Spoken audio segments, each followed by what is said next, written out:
We are back with another Pink Culture Presents, and this week we've got a pop star on board. We have got the one, the only, and I'm going to do it. Okay. Amelia Lily. Yeah, it was quite impressive actually. Welcome to Pink Culture Presents. Hello, thank you for having me. How are you, firstly? Fabulous. Cheers again to that. Excellent. I don't know what's in it, but it's great. I have no idea, but there. It tastes of some kind of fruit, but I'm not sure what it is. That's a mocktail for you. It is. I'm going to go straight in. Okay. X Factor. Yes. That was, how long ago now was that? 11 years. 11 years. How old are you? I'm 27. You are now? Yeah. Wow. I didn't realise you were that young when you went to it. And I'm still young now. You still look very young. I feel about 55 really inside. Going through. Why? Going through such a phenomenon of a show at that age. Well, that's what I was going to say, because you were, realistically, look back at that, Yeah. it's before this new wave of what's going on, and you were, I guess, how did life change? Because you must have gone from... Do you know, it's crazy when I talk about X Factor, because I would only say up until recently that I've never really sat down and reflected on my time on the show. Really? Yeah, like never. And up until like intense. quite recently, I'm getting asked about it a lot. And I think ever since my first audition was aired, my whole life changed overnight. And my life's never been the same. What, is in the first audition in front of the cameras? Yeah. So I was going to ask, how the audition process, I know beforehand you have obviously lots of behind-the-scenes auditions, right? Yeah. How many well, tell me about the process. So I went to audition in Cardiff at the stadium, like where everyone goes, queues up for hours on end. Yeah. And I didn't get through. And not many people know this, so I didn't get through. And Pink Culture exclusive. Woo! And just for you, Ollie. Anyway, so I didn't get through, and then a few weeks later, there was an advert in the paper saying, last chance to audition, send in a video of yourself singing to the X Factor website. I'd started my own YouTube channel, you know, because I wanted to be like Justin Bieber and all that, right? So we sent in a video of me singing Price Tag by Jessie J. Yeah! Okay! You ready? Seems like everybody's got a price. I wonder how they sleep at night. When the sale comes first and the truth comes second, just stop for a minute and smile. And 2 weeks later, I got a phone call saying, hi Amelia, it's Adam off the X Factor. Can you please come down to London in 2 days? So you were literally the last hurdle. I was on the last hurdle. And the best thing was, in 2 days' time, it was my school prom. Was it? Yeah. Fuck, that's so boasting material. Literally got down to London, did 2 rounds, and rocked up at my school prom late. And everyone was like, where have you been? That's very rock star, isn't it? It's very rock star. Rock star, look. I like it. In my head, I like to think I'm a rock star, but really I'm a massive nerd, so. But that's the perfect blend, though. I'm also a nerd. Perfect. Two not, nerds. Not a rock star. Cheers to that. 2 nerds. So, okay, so you went through the audition process, you obviously got through. We all know, and there's a team behind the camera actually, we all know. Hi team. It was awesome. That must have been pretty nuts going from that, because where did you finish? Third. Oh, that's pretty nuts. Pretty nuts. So tell me about the process, judges' houses, live shows, that must have been... Yeah, do you know that year actually that I was on the show was the girls category that year, there was the most girls they'd ever been. Oh, really? And I remember in the finals of boot camp, there was 19 of us girls, which is the most there's ever been. There was only 8 of us going to judges' houses, so there was a lot. I was the first person picked to go through to judges' houses. Who was your judge? Kelly Rowland. Was it Kelly Rowland? Oh, wow, that's cool. So my guest judge at judges' houses was Jennifer Hudson. Oh, yes. So I got to sing for Jennifer Hudson, which was pretty epic. Boy, you're an alien, your touch so foreign. Wow. Yes, wow. That made me think. And at the end of the night, when we finished filming, she pulled me to one side off camera. And I had this little moment with Jennifer Hudson that no one ever got to see, but I always like, it's special because no one got to see it. That's amazing, yeah. She was like, you're a fucking star. That's fucking sick. I was like, that's amazing. It's pretty epic. That's the kind of stuff we wanted to put out of there, right there. Yeah. That's nuts. So, I mean... Oh, fly. Cut. So, moving on to the aftermath of that? So obviously now you got a number 2 in the chart, didn't you? It was midweek number 1. Midweek number 1. And then Still, so number 1. She got a number 1. And then the script just beat me with Hall of Fame to the top. Oh, I found the script really boring. It was a great song though. It was a great song. Yours is better. But I beat Neil. I just beat Neil. I was number 2 and he was number 3. So, well, listen, I was 17 and I got like. I was going to say that's not a bad sheet. CV 17, number 1. I threw up when it came out. My adrenaline. Were you in the street or where were you when you threw up? I was in heaven. Oh, yeah, of course. Brilliant. That time's not changed then, yeah. And I projectile vomited. To be fair, I mean, 17. That's quite an intense thing to take on. It was an intense. Did you find yourself, because obviously most people who get fame at a young age, they go loopy, and who can really blame them? Because it's a pretty intense thing. You got people suddenly know who you are wherever you go. Did you have that? No, I'd say I'm more crazy now. Maybe it's that's probably better though. But in a fun way though. Yeah. And I think when I was on the show, when I was so young, I was fearless, and I really like. Yeah, you can't remember. You still come across like that though. Yeah, I was fearless, and I kind of always have been. And I think I don't let people's opinions affect me too much. If you don't like me, that's fine. I can't be liked by everybody. Yeah. But I've always just knew who I was and just thought, do you know what? I'm just going to keep doing what I do, and if people like it, great. And if you want to follow my journey, great. Fucking love that. That's amazing. Because that's a quality I've been saying to all my mates chat to is getting that quality, being able to go, I couldn't give a about what some stranger thinks of me. Yeah. It's a lot harder, a lot easier said than done. And it is hard because obviously you've got the likes of social media now and everyone thinks they're entitled to an opinion. But what I'm saying is like, be kind and like if you don't like it, don't say anything. It's common sense. It's this incessant need to say, people just have to say something. But if it's nice, great. If it's nasty, I don't understand it, and I kind of feel that boils down to probably not that happy in yourself if you're doing that. Absolutely. Right. Concentrate on your own self and how you're doing in your life, and I'll concentrate on me. I love this. This is great. And we're going to cheers. I wish there's alcohol in it now. All right, let's go positive. We're on positive vibes. What was your favourite performance on the X Factor? Okay. I mean, did they go like all in for these live shows?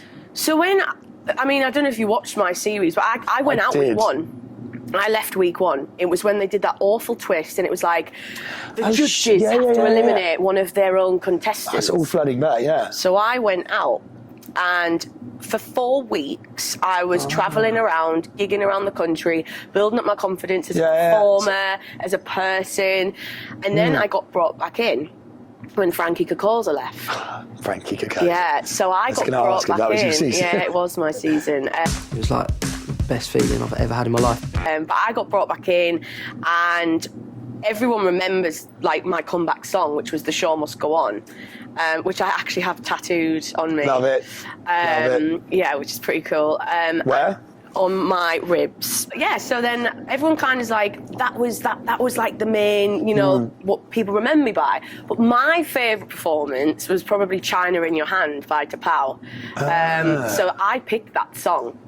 And, it's one of those songs that wasn't quite like a common song to do on there. And I did it, and that was my favourite one.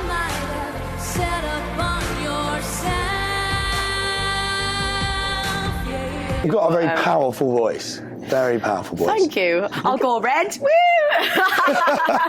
Flash with my hair. Yeah. What advice would you give to someone who was about to go through what you went through, or is about to blow up in the way? It's a good one, isn't it? Yeah, it's a tough question. Okay, so I didn't look. So I tried to avoid social media and the press. So you just avoided it completely? I tried to avoid it because I thought, don't let that get into your head. Remember like what you're doing. Remember why you're on the TV show, because you're talented and you want to be a singer. But it is hard, and I think social media has got worse as time's gone on. It's a minefield, isn't it? Yeah, and so many people are becoming famous from social media now. TikTok, literally, mad. Which is amazing. And this is what's great about social media, is you can build a platform on there, but also people can say quite vile things.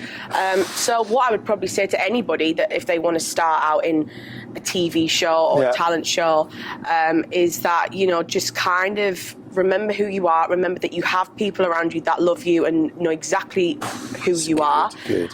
And you are not going to be liked by everyone. I can't stress that to everyone. You are not going to be liked by everyone, and that's fine. We're all human at the end of the day. We can't tick every box. It's actually okay. I think when you establish, it doesn't matter if someone doesn't like you. Exactly. Who cares? It doesn't matter. You do your thing. I do mine. Boom. Great advice. Right, so pingers, future pingers. Now. Just call me Oprah. Just call. Okay then. Oprah's list.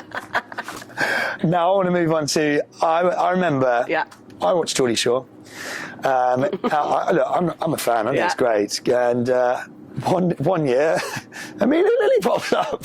Yeah. How the hell did that come about? It was the year before the pandemic, so 2019. Was that? Okay, yeah. 2020 that was pandemic. It seems like the pandemic. I think it was 2019. Really randomly, you know, Where are you from? I'm from Middlesbrough, so we're not all proper Geordies. It's disgraceful, really, isn't it? But it's about obviously us northeast people and, you know, how we party and whatnot. Even though I couldn't keep up half the time. I was going to say, because do they go that many? Is it like every night? Geordie Shore is probably one of the hardest things I've done. Really? It is like what you see on camera times a million. Yeah. You film all day. All day. All night. You survive on about 4 hours sleep a week. It's a lot. But I had some really funny times doing the show, and, you know, I've done 3 series now. 3, wow. You just finished filming one? Yes, just finished filming the reunion, which is so exciting. Everybody came back, so that was really fun to do, and obviously meet people from like the original cast. We all went to Portugal. It was good fun. But yeah, it's been a great. I think that's what's great about, you know, being in this industry is you don't just have to do one thing now. You can kind of like dip your feet in every kind. And why not? Yeah, you know. And I've been able to like do other reality TV shows like Celeb Big Brother. That's going to get onto that. Shore, and yeah, so it's cool. Well, we'll tangent onto that because I didn't know you were on Celeb. What season were you? Were you with anyone? Sarah Harding. Sarah. Yeah. It's that times. That was Sam Thompson. I was 22. That's pretty. Yeah, was it? Was I 22, 23? And in Big Brother, I was talking to. So do you know Lewis Bloor? He's on Towie.